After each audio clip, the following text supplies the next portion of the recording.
Crawling cave. I am the lad. I will tell the audience. I do not recall distinctly when it began, but it was months ago. The general tension was horrible. To a season of political and social upheaval was added a strange and brooding apprehension, hideous physical danger widespread and all-embracing. Such a danger may be imagined only in the most terrible phantasms of. I recall that the people went about with pale and worried faces, whispered warnings and prophecies, which no one dared consciously repeat or acknowledge to himself that he had heard. A sense of monstrous guilt was upon the land, and out of the abysses between the stars swept chill currents that made men shiver in dark and lonely places. There was a demoniac alteration in the sequence of the seasons. The autumn heat lingered fearsomely, and everyone felt that the world, perhaps the universe, had passed from the control of known gods to that of gods or forces which were unknown. And it was then that Nyarlathotep came out of Egypt. Who he was, none could tell, but he was of the old native blood and looked like a pharaoh. The Fellahin knelt when they saw him, yet could not say why. He said he had risen up out of the blackness of 27 centuries, and that he had heard messages from places not on this planet. Into the lands of civilization came Nyarlathotep, swarthy, slender, and sinister, always buying strange instruments of glass and metal, combining them into instruments yet stranger. He spoke much of the sciences, of electricity and psychology, and gave exhibitions of power which sent his spectators away speechless, yet which swelled his fame to exceeding magnitude. Men advised one another to see Nyarlathotep, shuddered. Where Nyarlathotep went, rest vanished, for the small hours were rent with the screams of nightmare. Never before had the screams of nightmare been such a public problem. Now, wise men almost wished they could forbid sleep in the small hours. The shrieks of cities might less horribly disturb the pale, pitying moon as it glimmered on green waters gliding under bridges and old steeples crumbling against a sickly sky. I remember when Nyarlathotep came to my city. The great, the old, the terrible city of unnumbered crimes. My friend had told me of him and of the impelling fascination and allurement of his revelations. I burned with eagerness to explore his uttermost mysteries. My friend said they were horrible and impressive beyond my most fevered imaginings. That, but thrown on a screen in the darkened room, prophesied things none but Nyarlathotep dared prophesy, and that in the sputter of his sparks there was taken from men that which had never been taken before, yet which shewed only in the eyes. I heard it hinted abroad that those who knew Nyarlathotep looked on sights which others saw not.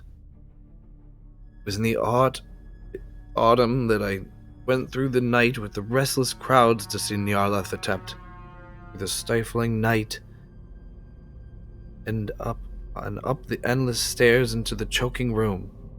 Shadowed on a screen, I saw hooded forms amidst ruins, yellow faces peering from behind fallen monuments, and I saw the world battling against blackness, against the waves of destruction from ultimate space, whirling, churning, struggling around the dimming, cooling sun.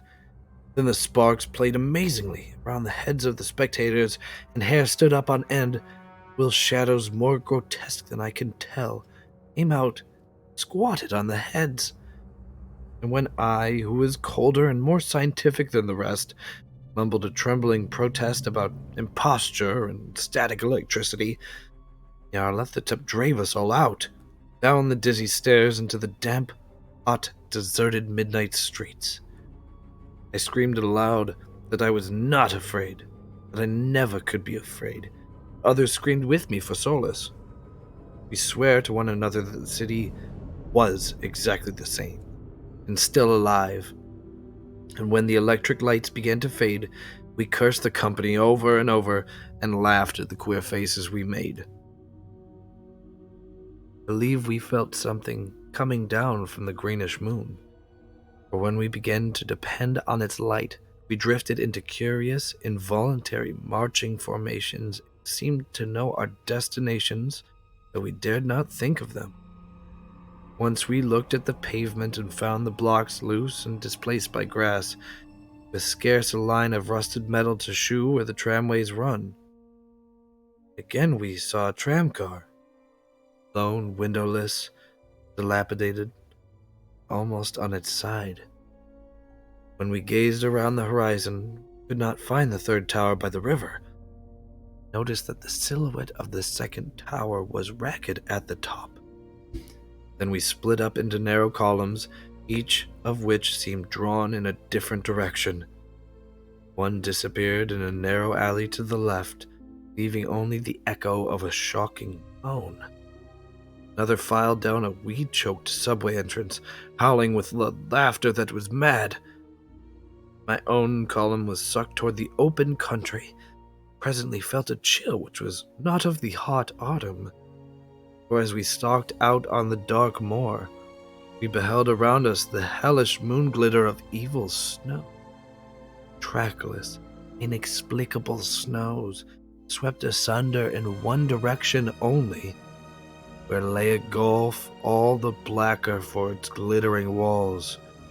The column seemed very thin indeed, as it plodded dreamily into the gulf. I lingered behind. The black rift in the green-litten snow was frightful, and I thought I had heard the reverberations of a disquieting wail. My companions vanished, but my power to linger was slight. As if beckoned by those who had gone before, I half floated between the titanic snowdrifts, quivering and afraid, to the sightless vortex of the unimaginable.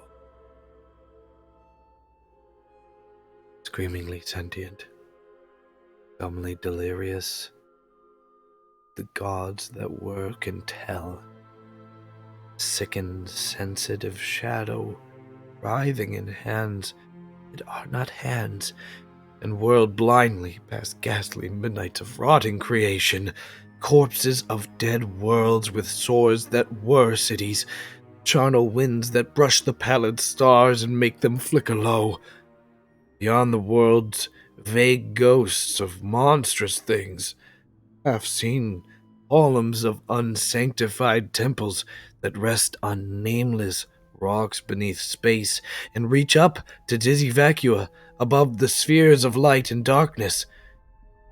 Through this revolting graveyard of the universe, the muffled, maddening beating of drums and thin, monotonous whine of blasphemous flutes from inconceivable, unlighted chambers beyond time. Detestable pounding and piping, whereunto dance slowly, awkwardly, and absurdly the gigantic tenebrous ultimate gods, blind, voiceless, mindless gargoyles whose soul is Nyarlathotep. Thank you all so much for listening. Again, I really enjoyed doing this Lovecraft series. It's just a lot of fun. And again, credits to the music will be down in the video description. Link to check that out for yourself. It's honestly great ambient sound. I could see it being used for a haunted house. Hats off to the creator, Graham Plowman, composer, I should say. And I will give him, again, credits in the bottom of the video. And thank you all so much for tuning in.